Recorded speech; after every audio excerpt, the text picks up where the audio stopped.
Good evening and welcome to Chicago Tonight on this Thursday, December 28th. Paris, the Dow Jones Industrial Average has skyrocketed 5,000 points over the last year.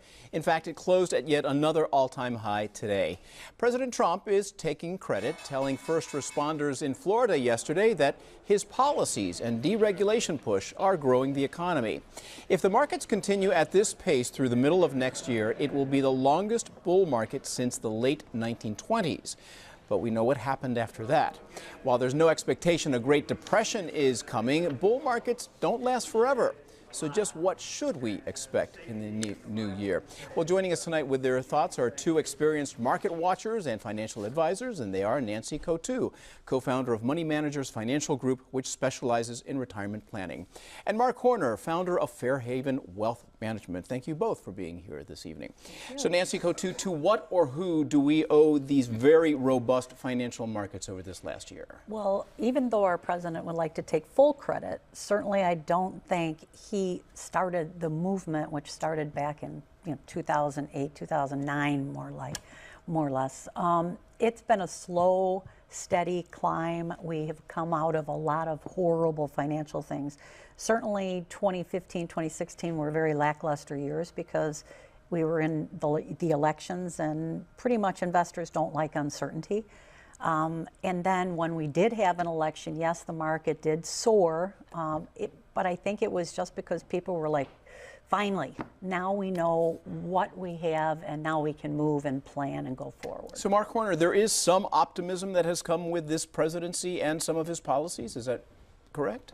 I think that is correct, and I think the bull market since 2009, as Nancy mentioned, I think it's followed a rather classic pattern of a bull market, with the early run of a bull market and then a little bit of a breather before that third leg of a bull market continues. And I think we've just moved into that leg. You mentioned the word optimism. There's a familiar phrase among investment people that bull markets are born in pessimism. They grow in skepticism, mature in optimism, and then ultimately die in euphoria. So I think we've transitioned from that skepticism phase into an optimistic phase. So what policies, either that came under the Obama administration or that have been implemented within the last 10 months of the Trump presidency, have resulted in the markets feeling this optimism and stocks skyrocketing? Nancy? Well, for one, the restrictions and laws have been rolled back, which immediately gives more freedom, gives the business environment stronger potential to go forward. So you're talking about deregulation. So deregulation is one of them. The promise of lower taxes, which encourages a corporation to give back, as in build their structure, hire people, go forward, and at the same time bringing the workforce into play. So all of this is just a boon for our economy. Corporate earnings are really good this year. Corporate earnings usually do drive this kind of movement. Dividends follow in driving the corporate earnings. We've had just a wonderful year of both. So what regulations specifically, Marc Horner, can you cite any that you think have propelled these corporate earnings and therefore the stock markets to rise? You know, I think that political moves one way or another have less to do with market reaction, because it's just been true through the course of our economy that we've had very strong markets under Democratic leadership and strong markets under Republican leadership, and likewise and vice versa. I think the political issues just tend to offset themselves, that in Democratic controlled regimes, typically Republican supporters are not all that supportive of what's going on in the Democratic world, and likewise in Republican regimes. So I think it's got more to do with the strength and vitality of the U.S. economy, and businesses able to grow their businesses regardless of the environment, growing both their revenues and profitability. That, I think, is really what drives stock market performance more than what goes on in Washington. Well, you bring up the word environment and making it friendly for companies and corporations. We have this new tax bill, and we saw folks lining up to pay their property taxes in advance. So is it going to generate the jobs, now that the corporate rate has dropped significantly, that the Republicans say it will?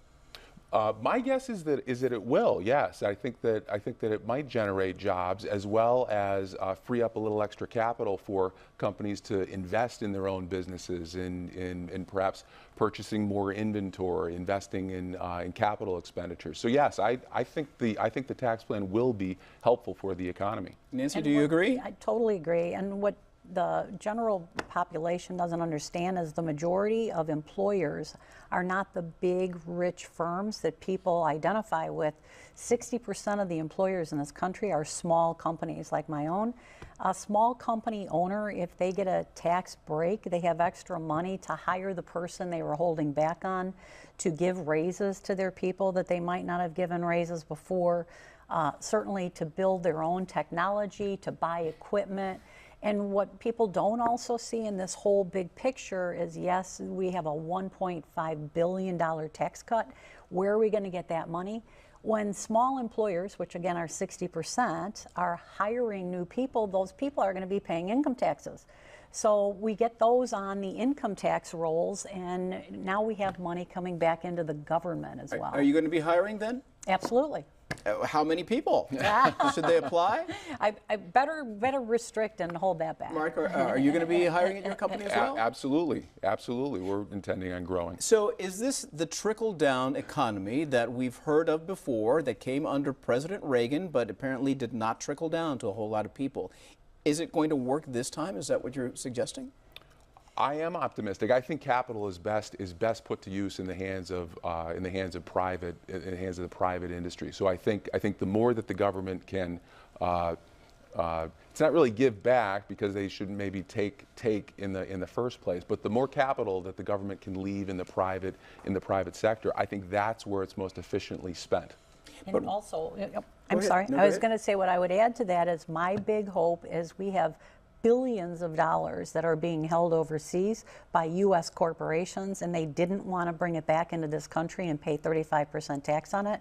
Now that the tax rate is down to 21%, I think it will encourage them to bring that money here. Do you really think that that will happen, though? Because Absolutely. These large corporations have these investments, and it have them offshore, and they can make money and not report a lot of this. The biggest profit center, for example, of Apple is China, and there's a lot of U.S. dollars, profits sitting in China. If they would just bring back a portion of that, they would still maintain that market overseas, but bring the profits back here to build and expand and develop their own technology. And that's what we're hopeful for. And I agree with that. I think capital flow is where it's most efficiently used, and to make the U.S. economy more attractive relative to other economies, I think that capital is going to flow back. And some estimates are saying just that bill alone that Nancy's referencing could add 10% to already strong corporate earnings in the stock market. Again, getting that tax money back into the flow that everybody's worried about. How are we going to pay for this? I think just by natural progression, we'll be able to fulfill that much faster than the massive spendings we had in years past.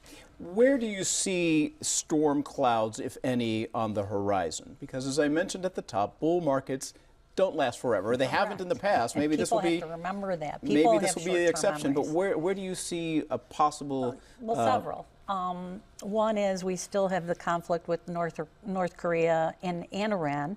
Now we have midterm elections. If Democrats come in, they can slow the progress of, especially the North American Trade Act that Trump is trying to do with other countries, again, to spur our economy and to keep more money inside of our country. Not to mention, if the companies themselves see that the potential is there, they're going to hold back. They're going to hold back money instead of investing it. And last but not least, we have a new chairman for the Fed, Federal Reserve and coming in. If that new person increases interest rates too quickly, it could really slow down our. Well, Marc Horner, what about that new Fed chair? So I think that's the biggest risk that I'm concerned about. No recession in the history of the United States has not been preceded by a steep increase in interest rates by the Fed. That has never happened before. So the Fed is already signaling that we might expect 3 rate increases into 2018. If those might be in 25 basis points or quarter of a point increments. If that changes meaningfully, to the upside. I think that's the biggest risk to continued economic growth. Would you like to have seen Janet Yellen continue and be reappointed? Do you think that she could have steered it through this economy, however good it is or however perilous it might be? I appreciated the job that Janet Yellen did. I agree. I agree. So was this a misstep by the president just to get somebody that he nominated in there? Might have been political again. I think that remains to be seen. Yeah. I think that remains to be seen. So, Nancy, as you say, the midterms are coming up, and there are a lot of ancillary things going on with this administration that have nothing to do with the economy. It has a lot to do with tweets most of the time, and we're already seeing some backlash from the electorate. So, is Mr. Trump, who's taking credit for this booming economy, might have to face other issues because of the way the administration is going. Absolutely. Including the investigation. I think that if more Democrats are brought in, it's certainly going to slow his progress. However, his own party has pushed back. So, he's got a lot of resistance on a lot of different levels, and he's headstrong and pushes forward. I think it might slow him, but it certainly won't stop him. So let's get to some advice that you've given your clients this year, and we're asking it for free, so that's why we invited you here. So Marc Horner, in terms of managing your wealth or lack thereof in 2018, what tips can you give us? So there's been a meaningful leadership change on the equity side of the balance sheet here this year, and that is the U.S. has given up the lead, which it's had since 2009, to the international markets. So that's the first time that's happened in the last 8 years. And we've had conversations over the last 2 or 3 years with clients where they've said, "Hey, why do we own international stuff? Clearly, the U.S. is the place to be." And we found out this year that that's not always the case. Leadership between U.S. and international tends to move. It doesn't tend to flip-flop from one year to the next. Those trends tend to move and last for a few years. So I would say most investors would probably be well served to go back and look at their asset allocation and make sure that they've got an adequate exposure to international and emerging markets. And that's true on both the equity and bond side of their portfolios. Nancy Cotu? Rebalance. So I think that's kind of what Marc is saying also. People need to rebalance. Just because they made a lot of money in one piece, and I'm relating to their 401k, which is the majority of the population, you need to rebalance. So if you made a lot of money in plan A, take some of that off and put it to someplace safer, because you want to take profits out. So typically a 401k has a stable value fund. Get some profit out now and put it into that stable value. It won't make a lot of money, but it won't lose money. And then last but not least, as we're doing a lot of in-service distributions, if their 401k allows them to take it out and put it to guarantees. Nancy Cotu and Marc Horner, thank you very much for being here. Happy New Year, and we'll see what 2018 brings. Thank you so much. Appreciate it. Happy New Year. And that is our show for this Thursday night. We're off for the holiday tomorrow and Monday, so we will be back here on Tuesday. From all of us at Chicago Tonight, we wish you a happy and safe New Year, and we'll see you in 2018. I'm Paris Schutz, and I thank you for watching. Good night.